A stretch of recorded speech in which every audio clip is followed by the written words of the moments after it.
Rubin, who's also the chairman of the city council, County Commissioner Tommy Hart, who's also the chairman of the county commission, who just got that appointment in September, and State Representative Henri. Today, our focus on the show is going to be annexation, incorporation, and Mayor Herenton's new proposed formula for fairness, which he presented to the county commission on last week.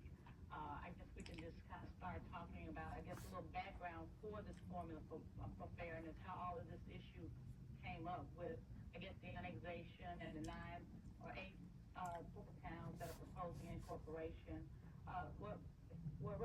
Let's start with you so we can give our viewing audience just a little background on why we are where we are now with the new bill that was passed back in April that hit Memphis for the most part in June.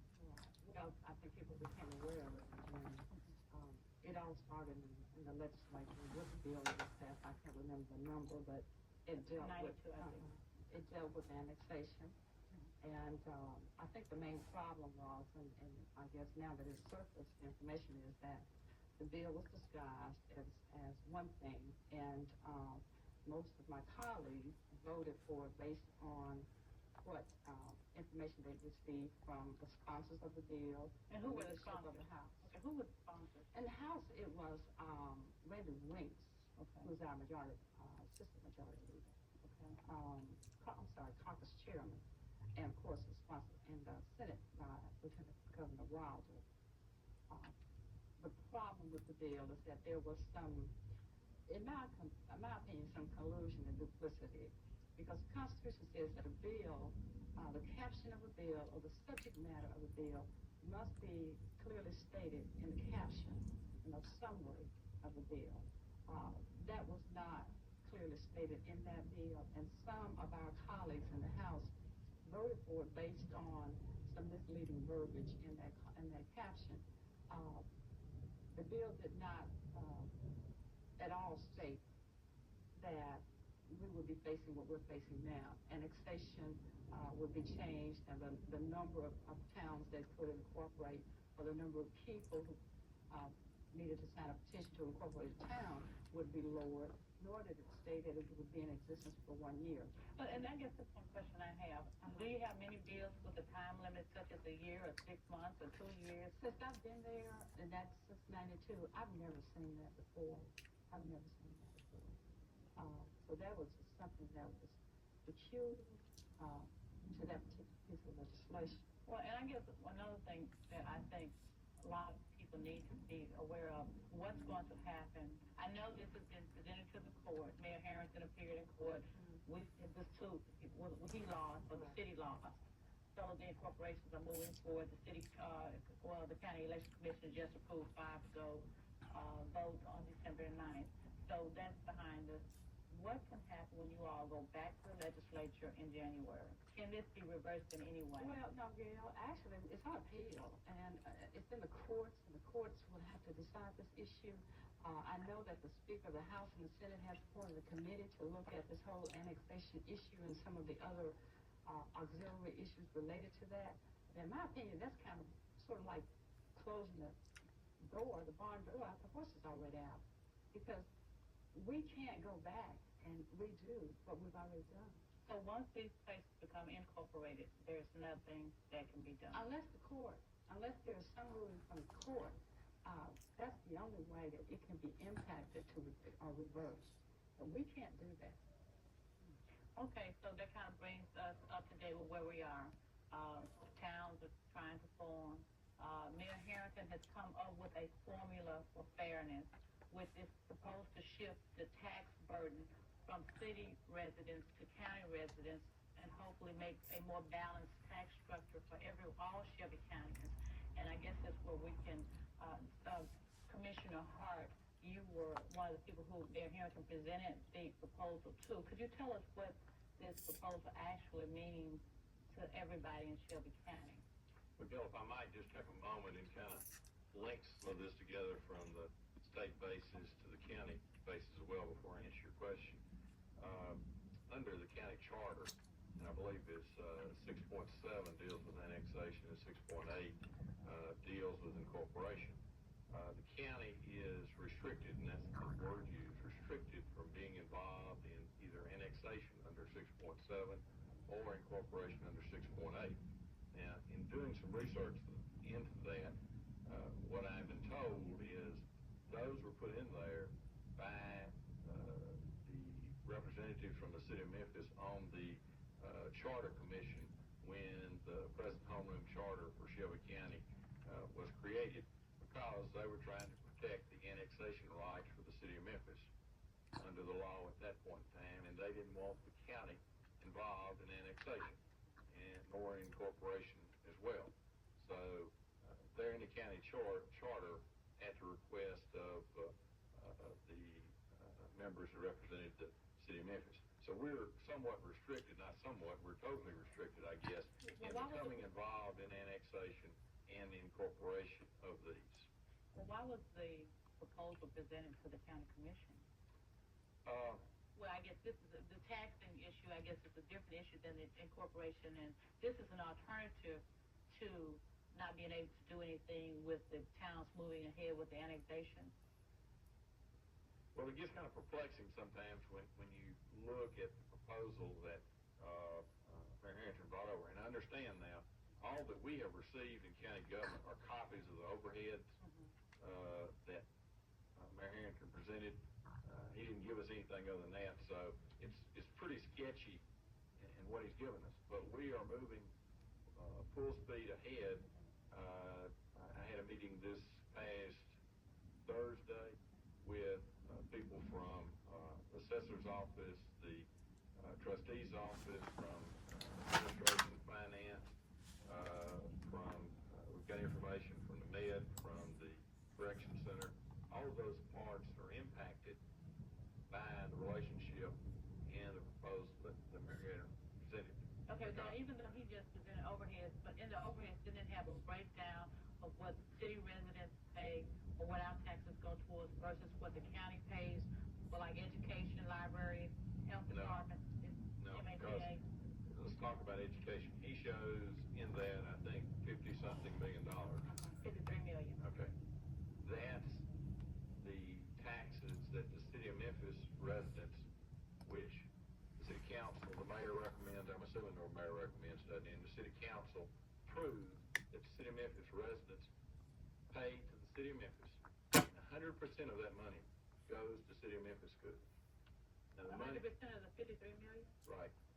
That comes from city of Memphis residents, and it goes to city of Memphis school system. Now, we in the county receive taxes from everybody in Shelby County. Of the, to the penny, half of our tax rate, which is $3.16, exactly half of that goes to education.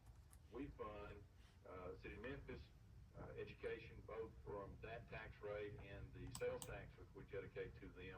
I think it's around $112 million goes to city of Memphis schools from Shelby County coffers. We give the county system around, I think it's around $50 million is what they get. Now, of that money that goes to the city of Memphis schools, approximately $100 million, a little less, I think it's right at $90 million, comes from city of Memphis taxpayers. So, therefore, the balance of it, would come from those of us that live outside the city of Memphis. I live in an unincorporated area. I don't live in any incorporated areas. And so I'm one of those that just pay one tax. I don't pay a tax to, I pay city of Memphis taxes because I own property in Memphis. But only as a property owner I pay taxes in the city of Memphis. I don't pay taxes to the city of Gale, which is where I live. I only pay taxes on my house to Shelby County. So the city of Memphis taxpayers, for every dollar that we pay to education, 61 cents of it comes from the city of Memphis. But yet the county contributes 70 cents to the city of Memphis school system. So about 9 cents of that dollar comes from those of us who live outside the city of Memphis. Now, people ask me if I think that's inequitable. No, I don't think that's inequitable, because it's a part of society providing goods and services, and that's one of the jobs of government, to provide services. Education is a very big part of it. The state has said that counties are the primary provider of education. The city of Memphis has, through their own choice, decided to contribute to education in the city of Memphis school system, and I don't disagree with that. Well, prior to the show starting, you and Councilman Rubin were having somewhat of a debate about this 61, the city paying 61 cents and receiving 70%. And Councilman Rubin, you kind of had a disagreement on that, and could we just kind of discuss that with the for the viewing audience? Because I thought it was kind of interesting information that you all were sharing among one another. Well, if I could reduce that, Gale, to a basic premise, it's since the responsibility for public education is placed primarily with the county government, and I think this is the essence of this formula for fairness that the mayor, Herenton, has proposed. That is that there are some services that are better paid for at the county level because they are enjoyed by all county residents. And let's not forget that the city of Memphis is within Shelby County, and through its payment of county taxes, it shares in those expenses. But in many instances, and there's some listed here in the mayor's proposal for fairness, whereby citizens who live in the city of Memphis pay a greater proportion towards those costs than people who live in the suburbs, that is, outside the city of Memphis. And I think the essence of this is that a more equitable distribution and paying for these kinds of services would occur at the county level. And if that were to happen, the net result of that would be an increase for all Shelby County taxpayers, but a net reduction in taxes for those people who live within the city of Memphis. Now, we can debate the dollars and cents of this, and sure, it may be that 61 cents of the county education dollars comes back to the city, and so forth and so on. But after it's all said and done, we can play around with these numbers and debate them. But in the end, I think that's what's going to happen is that county taxes will go up, city taxes will go down. The net result of that will be every county taxpayer will receive an increase, and those people who live in the city will end up paying something less than what they're paying today, which makes it fair. Well, I do have one question. With these towns waiting 5 going on the ballot in December and the possibility for others, how is that going to affect the tax base of Memphis?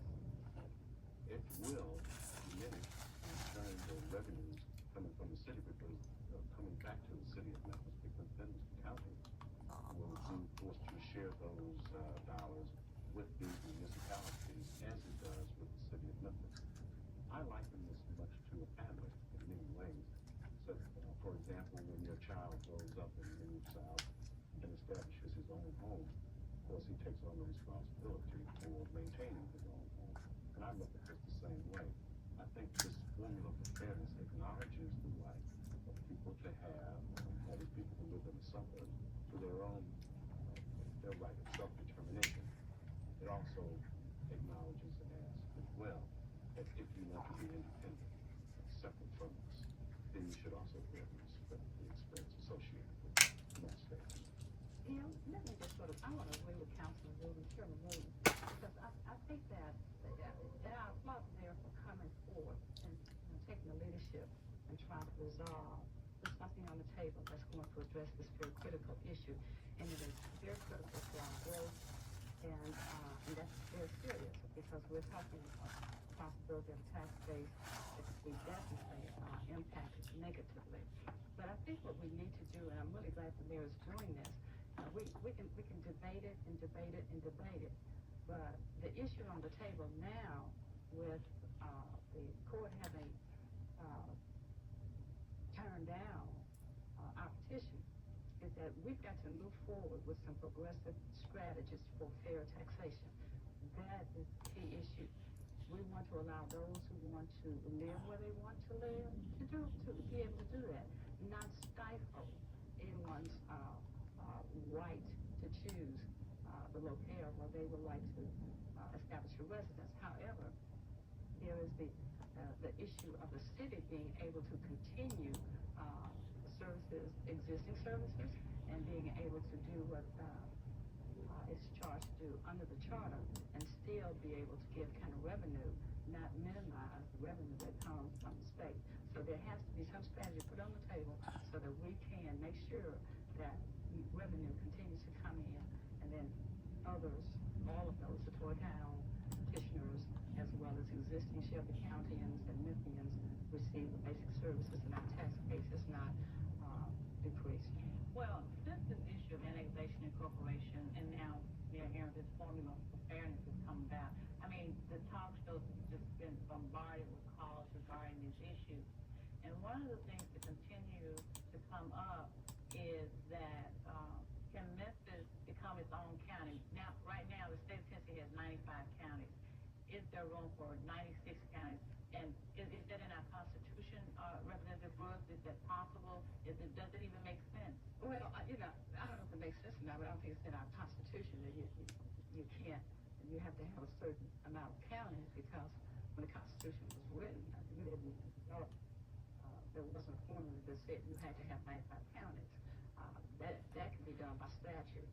Whether, you know, that is a feasible idea or something that could be pursued, a lot more dialogue needs to be taken on that. Gale, I think in regard to that, I think Mayor Herenton was asked that day before yesterday on WLOK, and I believe under state statute, Memphis probably land mass is large enough to form its own county. And there's some other things about being contiguous. Obviously, Memphis is contiguous. So I don't think that's the challenge as much as Mayor Herenton made the point of being able to finance a jail. So Memphis does not have a jail. Correctional facility, which they don't have, a juvenile court, which they don't have, med, which they don't have. All of these services the county government now provides, you know, then the county of Memphis would have to provide those. And I think he's correct. And it, you know, really that's probably physically irresponsible to try to approach that. And to me, this is just taken apart. And to me, we've got to try to figure out how to fit things together to work. And if we remember, we're all Shelby Countyans first, and forget about our, you know, other political boundaries. But I think that's one of the problems, is that people are not looking at that we are all Shelby Countyans first. And right now, our population, total population, should be around what, about 800,000? 850. 850,000. Memphis makes up what, about 600,000? Right. So if we make up about 600,000, why is it we could not afford our own jail, our own, all those things that you listed that we don't fund, that the county funds? Because if we became our own county, then you all would have only maybe 200,000 people. Well, I don't see that as really being a viable solution to this problem, Gale. The fact of the matter is that we're tied together as a community in many ways. And I don't think there's any need to break those bonds at this time. The issue is, how do we mutually coexist with each other, the municipality within Shelby County, that everybody equitably and fairly pays their fair share of the load. That's the only thing that's at issue here, as far as I'm concerned. What about consolidation?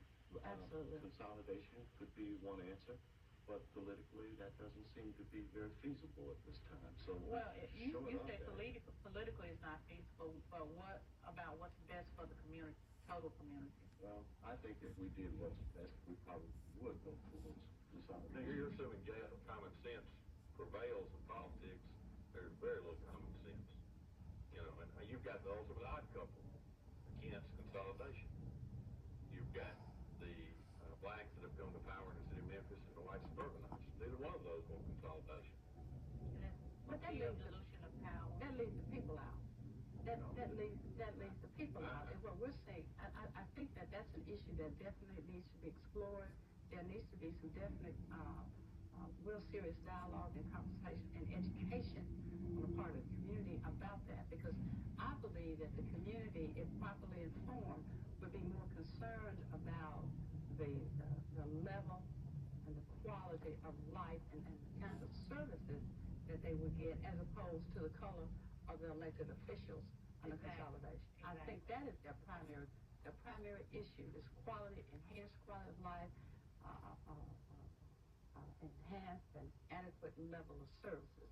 But there hasn't been the kind of education about this issue for the community to make an informed choice And about because it. it's political, that's probably by design. But you still cannot leave the people out. You know, it may be the politicians, you know, and we're all one of them. But Let's go back to a point that Representative made a moment ago about tax base. The Memphis tax base is not shrinking. It has no growth, but which is a compliment. Some folks think, well, my goodness, it's not growing. So it won't shrink with the, No. it's not shrinking now. Right, Okay. right. And that is unusual for a large metropolitan area. Most metropolitan areas like this, their tax base is shrinking wow. because of a lot of the things people are predicting. They want to talk about, they want to compare us to Atlanta. Atlanta, for instance, has this problem. They want to compare us to St. Louis. But we fail to realize that the land mass that is now in the city of Memphis, okay, is, I believe, twice as large as either one of those cities. And we actually have less density in the city of Memphis now than we did in 1930. So there is more than adequate land mass in the city of Memphis. I think we've got to see two things happen in the city of Memphis. One, we've got to see a lot more infill. It is happening in some communities, you know, close to where we're talking about. You see infill. So it's not that we run out of land in Memphis. The second thing is Memphis has got to get in a marketing mode. They've not had to have a marketing mode before because they've had the annexation law that they could annex and they could do it when they wanted to. They had veto power over annexation in Shelby County. So that left them with, I think, in the past, the mentality, you know, we don't have to market. We just go out and annex wherever we want to annex. Well, they've got to get in a marketing mode now where people want to be a part of the city of Memphis. And that's one of the things that's going to drive the future growth. The previous relationship, and that's what I think this fails to take into consideration. The relationship historically has been, it's almost as if it contemplated a marriage between the city of Memphis and those citizens who live outside of the city of Memphis. The engagement was, or the ring, so to speak, for the engagement was the extension of our services beyond our city limits. And when the development was right, then we brought it into the city through annexation, or we married and became one. Well, now, under this new premise, this precludes any marriage. So that, under the circumstances, if we are saying that we will never become one, then why would I ever want to value an engagement ring that is extend my services beyond my borders? So, having that relationship change like this, then it means that we must find ways to stand independently but yet complement each other. And that's what this formula for fairness is. Right, but I think that illustrates part of the challenge here, though, Gale. See, the Memphis had such dominating power because of the annexation law, and if they had provided these services and extended them, I think we wouldn't be at this point. I mean, why has the county provided sewer services when under the 69 agreement, the city of Memphis is supposed to? Because the city council, not this council, but previous councils, have said, we're not going to do that. We've got $10 or $15 million in sewer systems out there that we're not supposed to be doing. The city of Memphis is supposed to be doing. First of all, let me just address a couple of things that Chairman Hart mentioned. Our tax base is correct, it's not shrinking now. But if the Court of Appeals does not hold up, or does not rule in our favor, then our tax base will shrink because of all of these tour towns. We'll be sharing revenue from the state with these new towns coming up. Now, land mass, density, that's all great and fine. But we have to take a realistic look at it. There's another perspective. Development. Where's development occurring? What's going on with economic development? It's not going on in Memphis. It's going on outside of Memphis where we have all these toy towns. The recruitment effort from the state level, the Department of Economic Community Development is focused on the suburban areas, the Colliervilles, the Forest Hills, and the Bartletts, and those kinds of things. Memphis development, economic development. I disagree with Representative on that, because if you go and talk to the Chamber of Commerce in Millington and Bartlett and Shermantown and Kyle, they will tell you it is difficult to get support from the Memphis Chamber show Memphis first. Now, the development may be happening out there, but that's because that's where businesses choose to locate. And this is a free country. They can choose to locate wherever they desire. Businesses choose to locate where they get the best incentive package, and the best incentive package is outside of Memphis The proper. other aspect of that is this is really truly an economic issue. And I guess that was gonna be my next question. What is all behind this? Is this a black and white issue? Is this an economic It's issue? an economic issue because the fact of the matter is that if I live in a suburb outside of the city of Memphis, I have a lower tax rate than I do in the city. This is what's not allowing the city to compete on an equitable basis for development. If I were buying a new home today, and if we were talking about $150,000 home or something like that, the difference in taxes that a homeowner pays is over $1,000. So if I move to the county, because I don't have to pay an extra $100 a month in city taxes, I can afford to buy a larger home, or the home that I choose to buy costs me less per month. That's what's causing people to move out there, and you don't have to be really smart. All you have to do is look at the development sign at the development. It says no city taxes. But let's look at what drives that, though, Jerome. Why are the lots more expensive? It's because of code that the city of Memphis imposed on developers. I would encourage y'all to go back and look at your development code. I mean, what Henri's saying is correct. People are locating, where the incentives are. That's why it's a marketing, Henri. It's a market. Well, we only have a few Right. seconds left, and we only have a few seconds left, and one of the things that I want each of you to address quickly is the formula for fairness. Is the tax structure going to change, and is it going to be balanced out?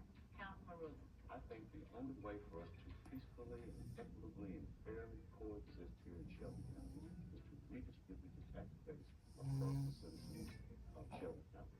Commissioner Hart. I don't think anything will happen for 2 years for this reason. You've got a county election in '98, you've got a city of Memphis election in '99, and the cards are not out there to make that work. We're really about, Gale, about restructuring, and the mayor uses that word, government, and we've got to decide what services are needed to be provided, and which ones the county should do as an umbrella government, and which ones the city of Memphis should do as a municipality. I think we need to have some aggressive dialogue among all the governmental bodies about fair taxation with this issue as our primary focus, and look at changing the tax rate so that the city of Memphis again will not lose its major tax base, and again those toy towns that are out there will be able to survive. We're going to have to come together and have some dialogue about it. Okay.